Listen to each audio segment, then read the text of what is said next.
மோடி அவர்கள் எங்கேயும் இந்தி என்கின்ற வார்த்தையை பயன்படுத்தல. இந்த மனுஷன் தமிழ்நாட்டுக்கு வந்தாவே ஆங்கிலத்துல பேசுறாருங்க ஐயா. இந்த மனுஷன் தமிழ்நாட்டுக்கு வந்தாவே ஹிந்தியில பேசுறது இல்ல. தில் से जितने पवित्र होते हैं उतने ही समझदार भी होते हैं. கல்வியில் அரசியல் செய்யறது நீங்களா நாங்களா? மும்மொழி கொள்கை ஏத்துக்கிட்டாதான் கல்வித்துறைக்கு தர வேண்டிய நிதியை தருவோம்னு பிளாக்மெயில் பண்றதுக்கு பேர் என்ன? அரசியல் இல்லையா? கல்விக் கொள்கை என்ற பேர்ல இந்தியை திணிக்கிறது அரசியல் இல்லையா? பல மொழிகள் கொண்ட இந்திய நாட்டை ஒரு மொழி நாடா மாத்துறது அரசியல் இல்லையா? ஒரு திட்டத்துக்கான நிதியை இன்னொரு திட்டத்தை ஏத்துக்கிறதுக்கான நிபந்தனையா மாத்துறது அரசியல் இல்லையா?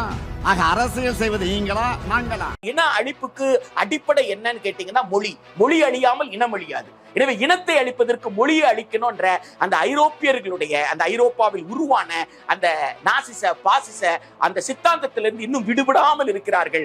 இந்தியாவிற்கு இத்தனை 100 மொழிகள் இருந்தது என்பதை பற்றி ஒரு வரலாறே இல்லாமல் இந்தியா என்றாலே ஒரு ஒற்றை மொழிதான், இந்தியா என்றாலே சமஸ்கிருதம் தான் அப்படின்ற அளவுக்கு ஒரு கட்டமைப்பை உருவாக்குறதுக்காக செய்யப்படுற ஒரு சூழ்ச்சி தானே தவிர மொழி என்பது என் கண்ணியத்திற்கான உத்தரவாதம். என் மொழியை நான் பேசும்போது என் பண்பாட்டை நான் காத்துக் கொள்கிறேன். என் பண்பாட்டோடு நான் வாழ்வதுதானே எனக்கு கண்ணியமான வாழ்க்கை. இன்னொரு பண்பாட்டை நான் ஏற்பது. உனக்கு பண்பாடே இல்லை என்று சொல்வதற்காக உருவாக்கியதுதான் இந்தி. பிஜேபி அதுல ரொம்ப தெளிவாக இருக்கு.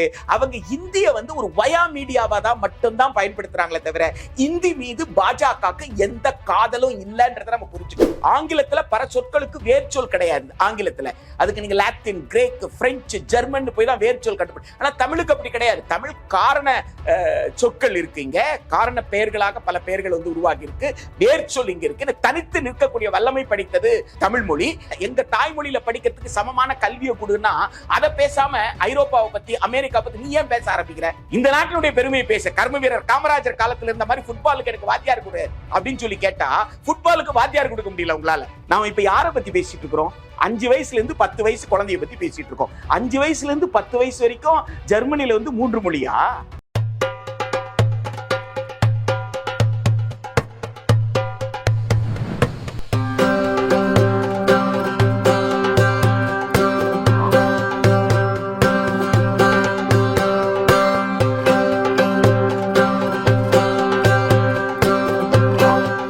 Biryani paradise at Liberty and catering services, கோடம்பாக்கத்தின் அறுசுவை அடையாளம். வணக்கம், இது அரண்சை, நான் ஹசீப். இன்று நம்மோடு பொதுப்பள்ளிக்கான மாநில மேடைகள் அமைப்பினுடைய பொதுச் செயலாளர் பிரின்ஸ் கஜேந்திர பாபு இணைந்திருக்கின்றார். அவரை வரவேற்போம். வணக்கம். வணக்கம். மும்மொழி கொள்கையை நாங்கள் தமிழ்நாட்டில் திணித்தே தீர்வோம் அப்படின்ற ஒரு கங்கணம் கட்டிட்டு இன்னைக்கு ஒன்றிய அரசு இருக்கு அப்படின்றத பார்க்க முடியுது. தமிழ்நாட்டில் இருக்கக்கூடிய பாஜகவினுடைய ஆதரவாளர்கள், பாஜகவை சேர்ந்தவர்கள் ஏன் இந்தி படிக்க வேண்டும் அப்படின்றதுக்கு பல உதாரணங்கள்லாம், வியக்கத்தக்க வகையிலான உதாரணங்கள்லாம் சொல்றாங்க. அதுல 1-2 உதாரணத்தை நான் சொல்றேன். நீங்க போய் பானிபூரி கடையில பானிபூரி வாங்கணும்னா தமிழ்நாட்டுல, சென்னையில நீங்க இந்தியில தான் கேட்டாகணும், அதற்காக இந்தி படிங்கன்றாங்க. ஒன்றிய இணையமைச்சர் எல் முருகன் சொல்றாரு, நீங்க உம்முடி பூண்டி தாண்டினீங்கன்னா யாராவது உங்களை திட்டினா அதை உங்களால புரிஞ்சுக்க முடியாது, இந்த திட்டுவதை புரிந்து கொள்வதற்காக இந்தி படிங்க அப்படின்ற மாதிரிலாம் சொல்றாரு. இது மாதிரி பல வகையில வித்தியாசமான உதாரணங்களை சொல்லிக்கிட்டு இருக்காங்க. தமிழ்நாட்டில் இருக்கக்கூடிய குழந்தைகள் ஏன் இந்தி படிக்க வேண்டும்? இந்த கேள்வி இன்னைக்கு எல்லாரும் மத்தியிலும் எழுந்திருக்கு. இது ரொம்ப காலமா எழுந்த கேள்வி. அதற்கான பதில பல காலகட்டங்களமாக நம்ம சொல்லிக்கிட்டு தான் இருக்கோம். இப்போது மீண்டும் எழுந்திருக்கு. மீண்டும் பதில் சொல்ல வேண்டிய இடத்துல நம்ம இருக்கோம். ஏன் படிக்க வேண்டும், இல்ல ஏன் படிக்க கூடாது? இனிய உளவாத இன்னாத குரல் கனி இருப்ப காய் கவர்ந்தற்றுன்ற வள்ளுவனை ஏற்றுக்கொண்டவர்கள். இனிமையாக பேசு, நல்லதை மட்டுமே பேசு, நல்லதை மட்டுமே கேளு. ஒருத்தன் திட்டினான்னா கூட நீ திருப்பி திட்டாத. அவன் முகபாவனையில வச்சு அவன் திட்டுறான்னு உனக்கு தெரிஞ்சதுன்னா நீ எப்படியாவது நல்ல வார்த்தைகளை சொல்லி அவனை வென்றெடுக்க பாரு என்பது தமிழர்களுடைய பண்பாடு. தென்னிந்தியா முழுக்க இந்தியர்களுடைய பண்பாடுன்னே கூட அதை சொல்லலாம். ஆதியில எல்லா மக்கள் ஒன்னாக இருந்தவங்க தானே. ஆதி மனிதர்களுடைய பண்பாடு அது. இவர்கள் சொல்லுவது அனைத்துமே அபத்தமானது. என்னை திட்டுவதற்கு, என்னை தற்காத்து கொள்வதற்கு, என்னை பாலியல் சீண்டலுக்கு உட்படுத்தாமல் இருப்பதற்கு என்று இதுக்கெல்லாம் நான் மொழியை தெரிஞ்சுக்கணும்னு. ஆனா இதுக்கெல்லாம் உட்படுறவங்க யாருன்னு கேட்டா அந்தந்த மொழியை தெரிந்தவர்களே தான். அந்த மொழியை தெரிந்தவர்களே தான் அந்த வன்புணர்ச்சிக்குள்ளானவளா இருந்தாலும் சரி, அல்லது ஒருவரை ஒருவர் அநாகரிகமாக பேசிக்கொள்வதாக இருந்தாலும் சரி, அது நடக்கு. அது அந்த அநாகரிகமாக பேசுவதற்காக, அதை தெரிந்து கொண்டு நான் அதற்கு பதில் சொல்வதற்காகலாம் நான் சைகை மொழி என்பது சர்வதேச மொழி.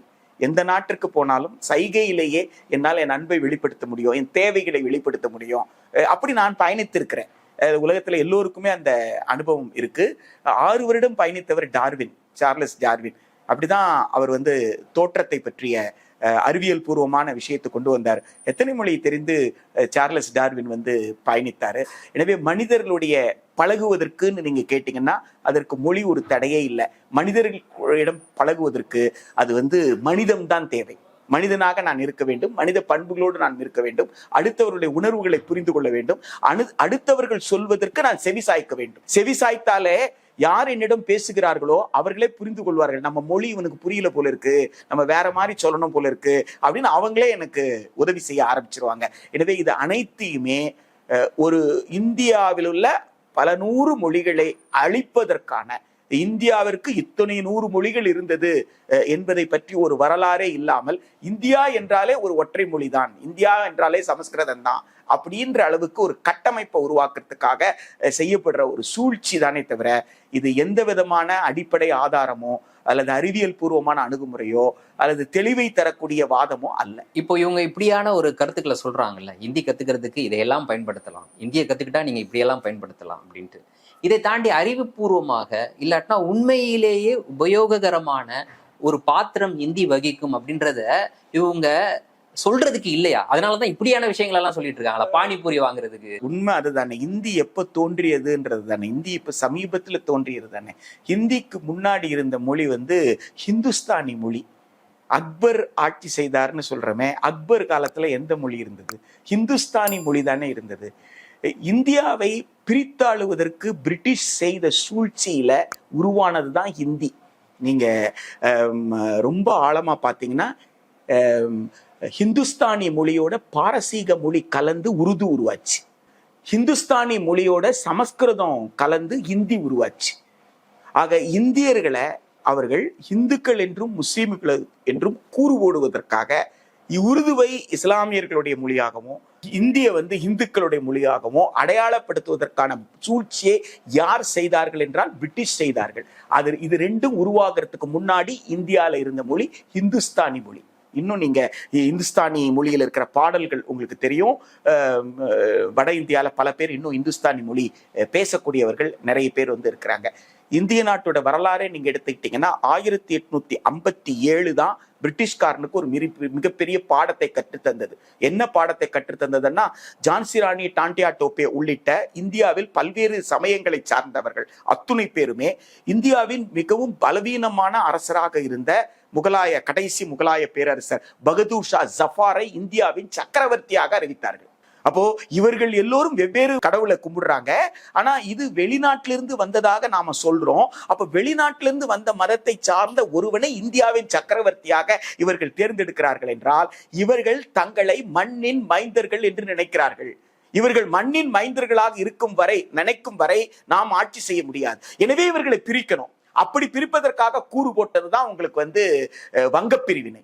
அந்த வங்கப்பிரிவினை எதிர்த்து நான் வங்காளின்னு எதிர்த்து நின்னதனுடைய வெளிப்பாடுதான் 1905 வங்கப்பிரிவினை 1911 திரும்ப பெற்றார்கள் பிரிட்டிஷ்காரர்கள். நாங்கள் வந்து இந்துக்கள் கிடையாது, இஸ்லாமியர்கள் கிடையாது, நாங்க வங்காளிகள் என்று அந்த வங்கத்து மக்கள் வெளியில வந்தா அவங்க உருவாக்குறதா சுதேசி இயக்கம். சுதேசி இயக்கம் வந்து காங்கிரஸ் மாநாட்டில் காங்கிரஸ் வந்து அது ஏற்றுக்கொண்டது பின்னாடி. ஆனா உருவான இடம் எதுன்னு கேட்டா வங்க போராட்டத்திலிருந்து உருவானது. அது மொழிக்கான போராட்டம், வங்க மொழிக்கான போராட்டம்ன்றதை நம்ம மறுக்க முடியாது. இன்றைக்கும் பாத்தீங்கன்னா வங்க தேசம் இன்னைக்கு சொல்றமே பங்களாதேஷ் சொல்றமே, அந்த பங்களாதேஷ் வங்க மொழிக்காக உருவான நாடுதான். பாகிஸ்தான் வந்து தன்னுடைய மொழியாக ஏற்றுக்கொண்ட உருது மொழியை வங்க மொழி மக்களும் பேசும் பொழுது கிடையாது, எங்க மொழி என்று அவர்கள் நடத்திய போராட்டம். அந்த டாக்கா பல்கலைக்கழக மாணவர்கள் 4 பேர் சுட்டு கொல்லப்பட்ட நாள் தான் உலக தாய்மொழி நாளாக பின்னாடி வந்து ஐக்கிய நாடுகள் சபை வந்து அங்கீகரிக்குது. எனவே இது எல்லாமே உழைக்கின்ற மக்களுடைய உழைப்பினால் வந்த மொழி போராட்டங்களே தவிர வெறும் வந்து ஒரு மொழி மீது இருக்கிற பற்று மட்டுமல்ல. மொழி என்பது என் கண்ணியத்திற்கான உத்தரவாதம். என் மொழியை நான் பேசும்போது என் பண்பாட்டை நான் காத்துக்கொள்கிறேன். என் பண்பாட்டோடு நான் வாழ்வதுதானே எனக்கு கண்ணியமான வாழ்க்கை. இன்னொரு பண்பாட்டை நான் ஏற்பது. உனக்கு பண்பாடே இல்லை என்று சொல்வதற்காக உருவாக்கியதுதான் இந்தி. அதை நம்ம புரிஞ்சுக்கணும். பிஜேபி வந்து அதுல ரொம்ப தெளிவாக இருக்கு. அவங்க இந்திய வந்து ஒரு வயா மீடியாவா தான் மட்டும்தான் பயன்படுத்துறாங்களே தவிர இந்தி மீது பாஜகவுக்கு எந்த காதலும் இல்லைன்றதை நம்ம புரிஞ்சுக்கணும்.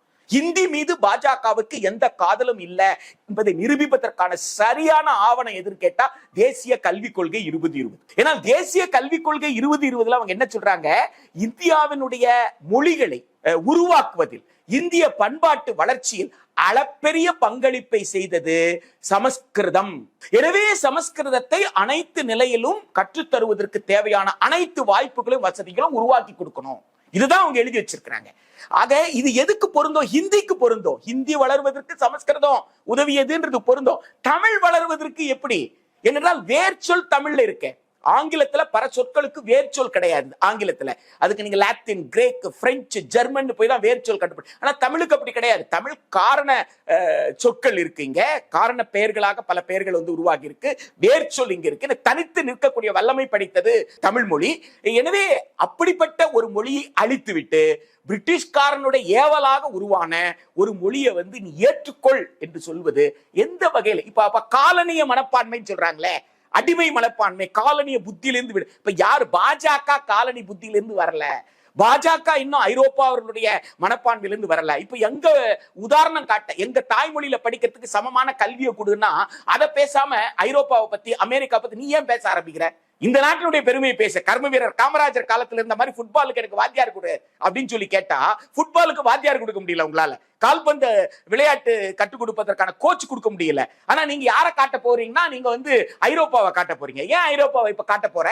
அப்ப உங்களுக்கு இன்னும் பாஜகவும் RSSம் இன்னும் அந்த ஹிட்லர் முசோலினியினுடைய அந்த கருத்தாக்கத்திலிருந்து விடுபடல. இன்னும் ஐரோப்பாவில் உருவான அந்த ஏகாதிபத்தியம், அந்த இன அழிப்பில் மட்டுமே வளர்ந்தவர்கள். அப்ப இன அழிப்பு என்றால், இன அழிப்புக்கு அடிப்படை என்னன்னு கேட்டீங்கன்னா மொழி அழியாமல் இனம் அழியாது. எனவே இனத்தை அழிப்பதற்கு மொழியை அழிக்கணும்ன்ற அந்த ஐரோப்பியர்களுடைய, அந்த ஐரோப்பாவில் உருவான அந்த நாசிச பாசிச அந்த சித்தாந்தத்திலிருந்து இன்னும் விடுபடாமல் இருக்கிறார்கள்.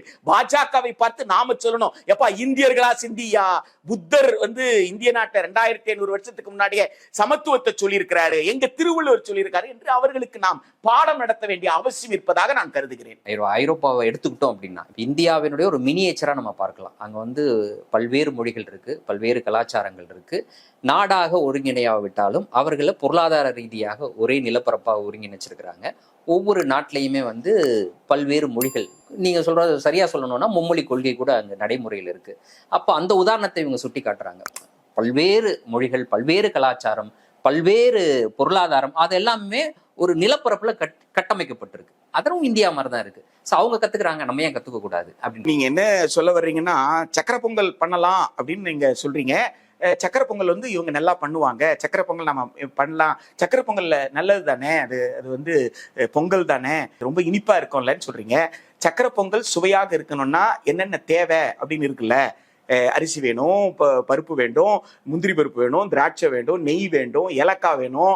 இது அத்தனையும் சம அளவுல அந்த அளவுல எதை பயன்படுத்துறோமோ அந்த பயன்படுத்த வேண்டிய ரேஷியோல, அந்த பகிர்மானத்துக்கு உண்டான அளவுகோல்ல கொடுத்தாதான் அந்த சக்கரை பொங்கல் இனிப்பா இருக்கும்.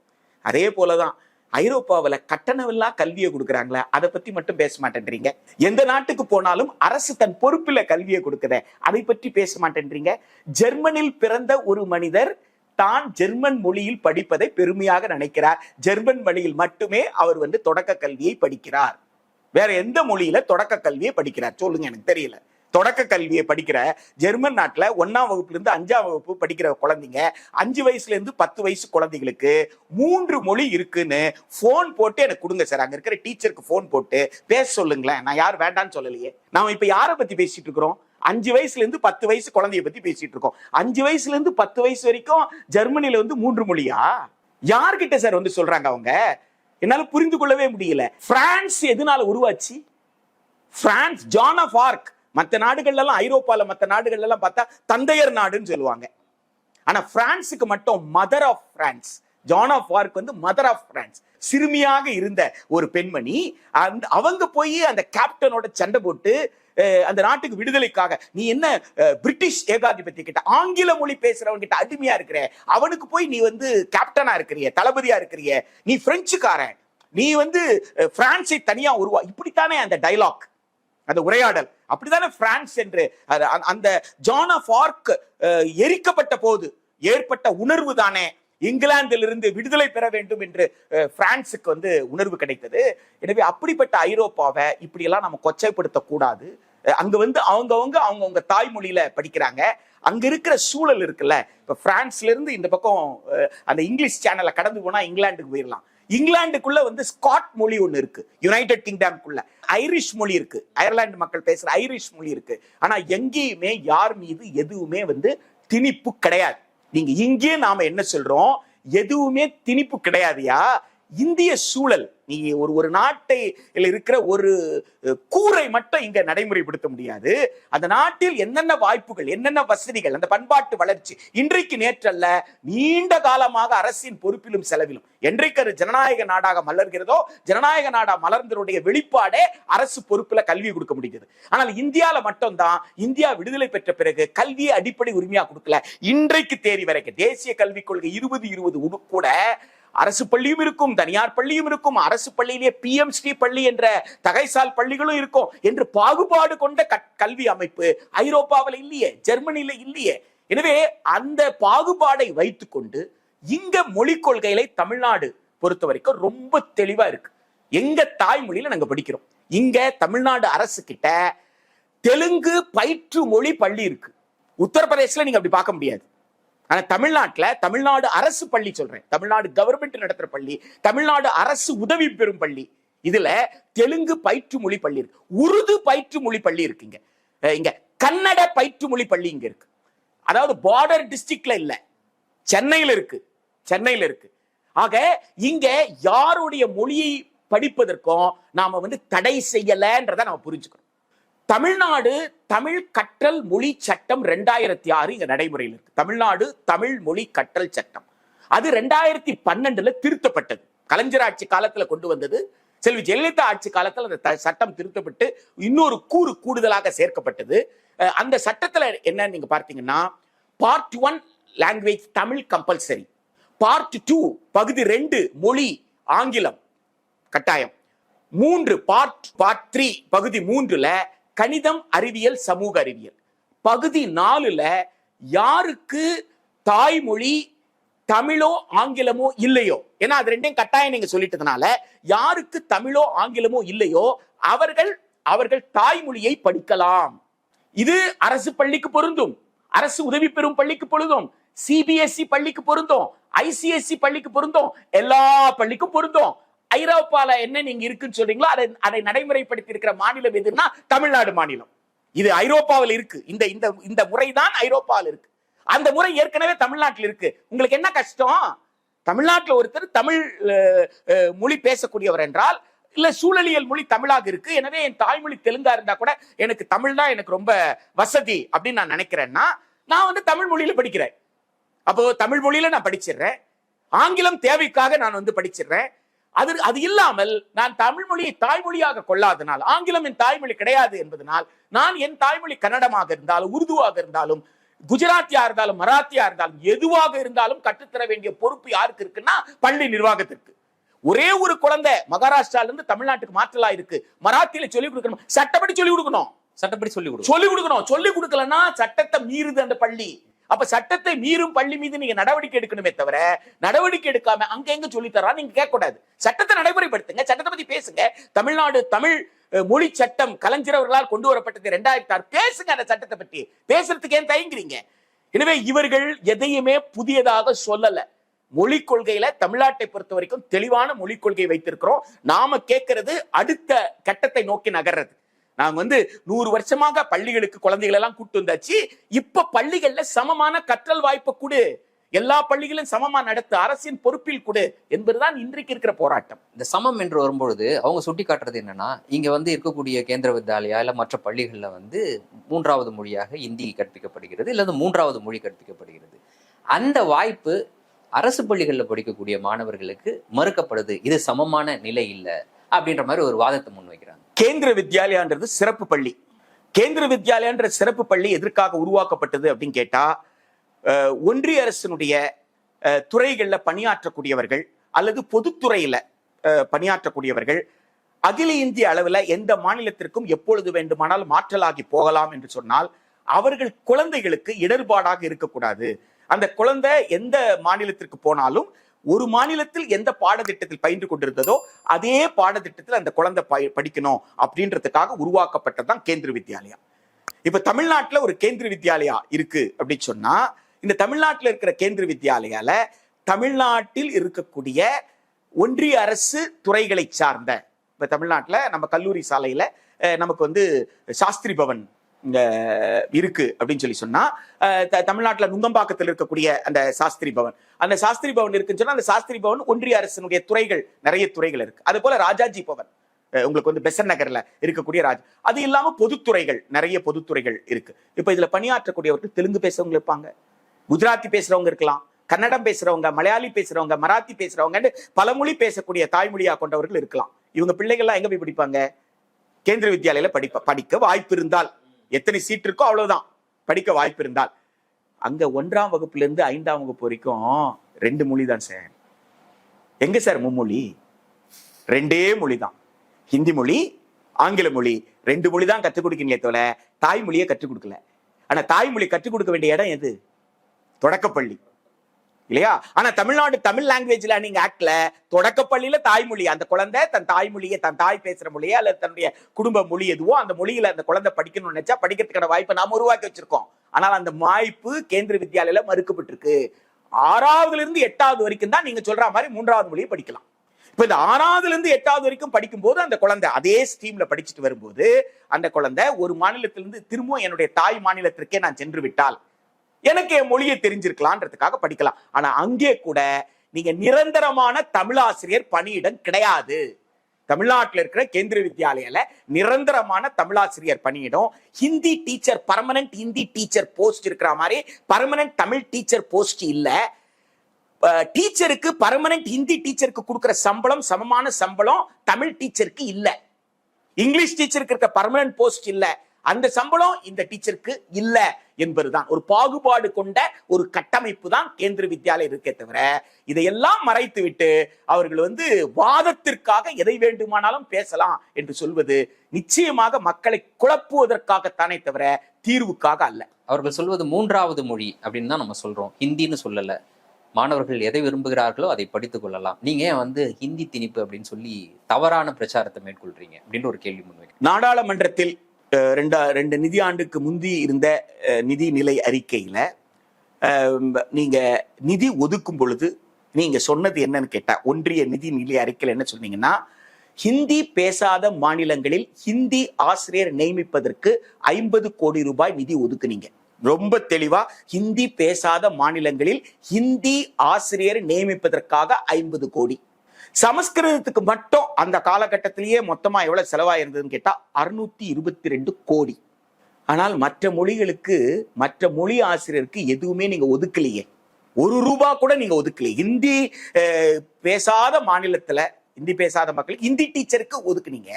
அப்ப ஹிந்தி பேசாத மாநிலத்திற்குள்ளே கூட பிற மொழி, பிற மாநிலம், இப்ப தமிழ்நாட்டுல தெலுங்கு பேசுறவங்க இருப்பாங்க, கன்னடம் பேசுறவங்க இருப்பாங்க. அப்ப கன்னட மொழி ஆசிரியருக்கு, தெலுங்கு மொழி ஆசிரியருக்கு நீங்க ஒதுக்கவே இல்லையே. அப்ப 3வது லாங்குவேஜ்ன்றது ஹிந்தி. கற்றுக்கொள்வதற்கு எத்தனை மொழி வேண்டுமானாலும் இருக்கிறதுன்னு சொல்லிட்டு, ஆனா ஆசிரியர் ஹிந்தி டீச்சர் தான் கொடுப்பேன்னா என்ன அர்த்தம்? ஹிந்தி டீச்சருக்கு மட்டும் நிதியை ஒதுக்கிட்டு நீ எத்தனை மொழி வேணாலும் ஆசிரியர் இல்லாம நான் எப்படி கத்துக்க முடியும்? அப்போ ஒரு பள்ளிக்கூடத்திற்குள்ள நான் நுழையும் பொழுது அந்த பள்ளிக்கூடத்தில் என்ன மொழிக்கான ஆசிரியர் இருக்காரோ அந்த மொழியை தான் படிக்க முடியும். ஆக வாய்ப்பு நிறைய இருக்குன்னு சொல்லி என்னை 3 மொழிக்குள் ஏற்றுக்கொள்ள வைத்து விட்டு அதற்கப்புறம் படிப்பதற்கு தேவையான டீச்சர் இந்த டீச்சர் தான் இருக்கிறாரு, இது படிச்சா என்ன தப்பு என்று கன்வின்ஸ் பண்றது. இப்ப இந்த 7.5 நாட்டு சகின்னு சொல்லி மிரட்டிட்டு அதனால பிரச்சனையே இல்லை, நீங்க இந்த போய் இந்த பரிகாரம் பண்ணிட்டு சரியா போயிடும் அப்படின்னு சொல்றோம் இல்லைங்களா? அப்படி நம்ப வைப்பது, ஒண்ணு மிரட்டி விடுவது, மிரட்டி விட்டு நம்ப வைப்பது, நம்ப வைத்த பிறகு அவர்கள் என்ன நினைக்கிறாரோ சாதித்து கொண்டு போகக்கூடிய அந்த மனநிலைக்கு நம்மை தயார் செய்து விடுவது. அதற்காகத்தான் இந்த வாதத்தை அவர் வெளிக்கிறார் தவிர நேர்மையாக வைக்கல. நேர்மையாக வைப்பதாக இருந்தால் இந்திய அரசமைப்பு சட்டத்தின் நோக்கம், அதனுடைய கூறுகள் சொல்வதை போல சமமான கற்றல் வாய்ப்பு என்பது எல்லா பள்ளியிலும் எல்லா வாய்ப்பும் வசதியும் கொடுக்கணும், அரசின் பொறுப்பிலும் செலவிலும் கொடுக்கணும். அதற்கு முன்வருவது மட்டும்தான் அரசமைப்பு சட்டத்தின் பார்வையில் ஒரு கல்விக் கொள்கையாக இருக்க முடியும். அது இல்லாமல் மொழியை மட்டும் பேசுவது என்பது அதை பேசாதீர்கள் என்று சொல்வதற்காக வைக்கக்கூடிய வாதமே தவிர மொழி வளர்ச்சிக்காக, குறிப்பாக இந்திய மொழி வளர்ச்சிக்காக அல்ல என்பதை நம்ம புரிஞ்சுக்கணும். இன்றைய தினம் எங்களோடு இணைந்து பல்வேறு தகவல்களையும் கருத்துக்களையும் பகிர்ந்து கொண்டமைக்கு நன்றி. நன்றி. மீண்டும் ஒரு நேர்காணலில் சந்திப்போம். நன்றி நண்பர்களே.